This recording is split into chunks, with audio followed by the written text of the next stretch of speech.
got any new information or breakthroughs in DNA to allow them to progress the investigation. Furthermore, George Stoughton, Detective Sergeant George Stoughton, says that they didn't have any plans to interrogate this man, even though on 2016 he went free. So, okay, I understand that DNA is a very precise science, but I'm kind of surprised and I'm feeling some sort of... I feel suspicious about the police because they wouldn't even interrogate him. But then again, this is the last news that we could find on the case on 2017. Yeah.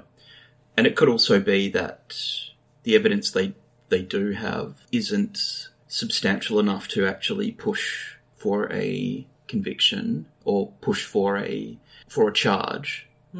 And because of that, anything would rely on the man self-incriminating himself or confessing, and that you wouldn't necessarily want to give away any extra information that he could then use to form a defence before a definite charge with, with irrefutable evidence.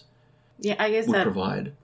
I think it's so they are not going to interrogate him, but I'm also thinking that this lead on this man came from an identikit made by a psychic on a TV show. So this detective sergeant is also on the TV show, and he, unlike his senior Bill Beck, Bill Beck is more like the old school detective, like, if people want psychics, we're going to bring psychics. Like George Stoughton is younger, and he laughs a bit of the idea of working with a psychic, and rightfully so. But that's the last lead on that last suspect. Yes. There's an interesting new development from 2015. Because, we talk about Bill Beck and George Stoughton, but there was also a senior detective in the first, when the crime was recent, that was called Jack Collins. So Jack Collins recently passed away, but what do you know about Chris? Well, it was, at the time, with so many murders of young people around that era of the North Island, that it seems a bit of pressure was being brought to bear on the senior members of the police force, particularly from Assistant Commissioner Bob Walton, who came out to be very infamous because he was involved in the Cruz murder. Yes. That is, I don't remember the name of the Cruz. Like, God damn it, I can't. Harvey and Jeanette. Harvey and Jeanette Cruz, a couple that were, like we say before, found murder on July of 1970. So according to a New Zealand Herald article, Jack Collins was interviewed by a journalist and researcher, Chris Perth, who wrote a book called All the Commissioner's Men, which is basically the story about the investigation of this crime, but especially how the police, including the commissioner, Bob Walton, incriminated an innocent man, Arthur Allen Thomas, and actually sent him to jail for at least 10 years. 10 years. Up to 10 years. Yep. They put some shotgun shells in his house to incriminate him. So this is a well-known story about this case of police misconduct. Yes. But what this author, Chris Bird, tells about Jack Collins is that Collins was working in the Rotorua CEB, and that Bob Walton have actually pressured Collins to investigate, or more like push the investigation on the murder of Ollie Walker against a relative of her, which we believe, for what we know on Sensi Murder, is the same person that is mentioned on the series. Yes. This uncle that had an alibi. Yep. According to the journalist Chris Perth, Jack Collins was being pressured to incriminate this man, even though he had an alibi. And shortly after, Jack Collins was moved away from the CIB and he was transferred back into uniform and was sent to Wellington. So he never got to work as a detective ever again. For his quote-unquote insubordination and in not pursuing the murder investigation, directing it towards a certain conclusion, which this senior police person had a reputation for doing, and in doing so led to the wrongful conviction and then a royal pardon for the Arthur Allen Thomas due to the miscarriage of justice that saw him convicted and wrongfully imprisoned. In the Cruz murder, not Olivia Walker. Yeah, in the Crewe murders. So, I mean, this came out to be significant information because we can now know that there was a level of police. But I would say that police is corrupted everywhere, but in this case in particular, we know that some of the high authorities were corrupted, and they were pushing into perhaps incriminating someone of the family of Olive herself. But still nowadays we don't know much. We still don't know who were the perpetrators of this young, unfortunately not, adolescent. Well, I mean, the one thing though is, thanks to the integrity of, well, at the time, Detective Collins, but Mr. Collins, we saw that we didn't get a wrongful conviction and someone languishing in prison for a crime they didn't commit. And with a case kept open, any new sources of information were taken seriously and not just dismissed out of hand or not even logged because case closed. Not entertaining any more investigations. Exactly. Yes. There is one theory that might fit in this case, but this theory only appears in this book by a person unknown. This obscure book, as I read in some reviews, and I'm still wondering why was it an obscure book. I look on the background of George Joseph, and it was a journalist and lawyer. In the introduction of this book, he also says that he's pro-death penalty, which I don't agree at all. But anyhow, I just want to say about this theory. I'm going to quote directly from the book. Rotorua is one of New Zealand's most popular tourist resorts and has a large transient population. At the time of the murder, the American liner Mariposa was in Auckland, and a large number of tourists, as well as some members of the crew, were spending 2 days visiting the attractions of Rotorua.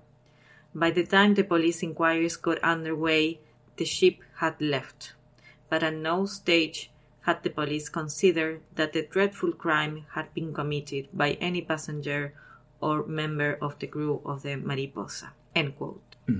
It's a bit of a fantasy. It's like a super weird crime novel hypothesis, like some crew member of some tourists just get into a city and violently abusing and murdering raping a complete stranger out of the blue.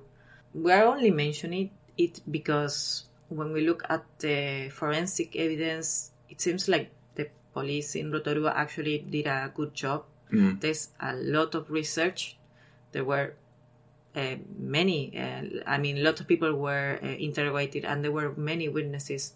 Because, like I said, perhaps Olive wasn't a popular girl. I mean, in a traditional way, it wasn't outgoing or extravagant, but she was very well known by the community, and almost 2,000 vehicles were also investigated, and no one was found in Rotorua that could fit with the profile. The murder was also investigated in the frame of a serial killer, and it also didn't turn out.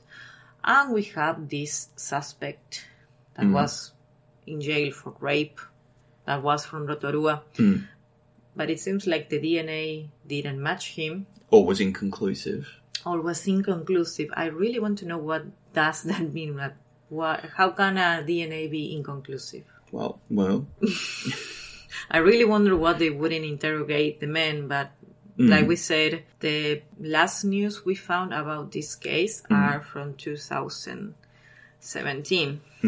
So perhaps a complete stranger tourist murdering this girl and then fleeing New Zealand might actually have been make sense. It's sad, because it was 51 years ago, and I think I couldn't find the last news about Olive's mother was from 2006, and the mother was over 80 years old. So I'm thinking that perhaps she has passed away.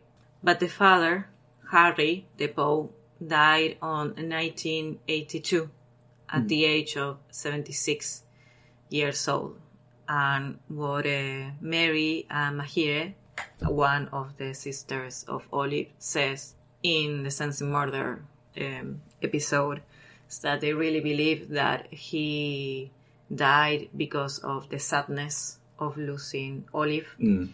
That he was like the stereotypical tough guy. Okay, he was a war veteran. I don't know how the Maoris process losing people and murder, but they said that he always kept everything to himself.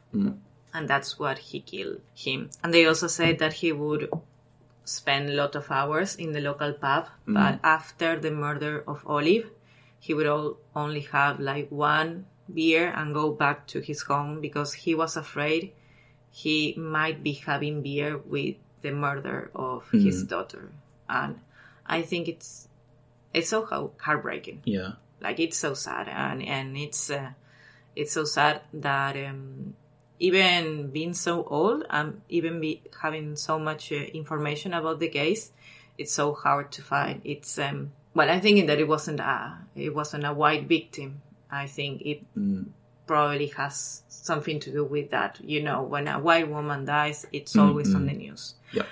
But a person of a different ethnicity, the story is much different. I'm thinking that perhaps this was the case. Yeah. What do you say about that, Chris? I think that in New Zealand, while there are definitely issues around people of colour and the First Nations people not getting fair representation, I still think at this time, particularly because of the respect and the love of the community for Olive and for the Walkers, while she quite possibly didn't get the same representation as a white person or white woman getting murdered, she still received enough attention that even years later, everyone in the area remembers it, and a lot of people around New Zealand still know the name Olive Walker. I'm trying to find her killer or killers, perhaps. And that while I guess we'll never know, but this definitely was taken seriously by the police, and it did cost a senior detective his career. It did, for not wanting to sweep it under the rug for just a convenient accusation, a convenient closing of the case. However, still to this day, even with best efforts and a serious investigation by all accounts, it still hasn't been able to turn up the killer, unfortunately. Perhaps the killers were exactly abroad from New Zealand.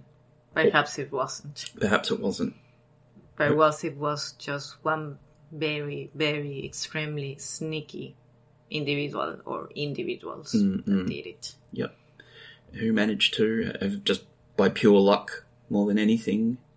A tremendous luck. Yes, tremendous luck, being able to avoid scrutiny of the police thus far. Though, you never know. Hopefully in the near future, Olive's killer will be brought to justice. Her family will be able to rest with that small, if it is comfort, with that small comfort, knowing her killer is being brought to justice and named. So, that was the 5th episode. Where can our listeners find us, Chris? They can find us at A History of Evil Men on Facebook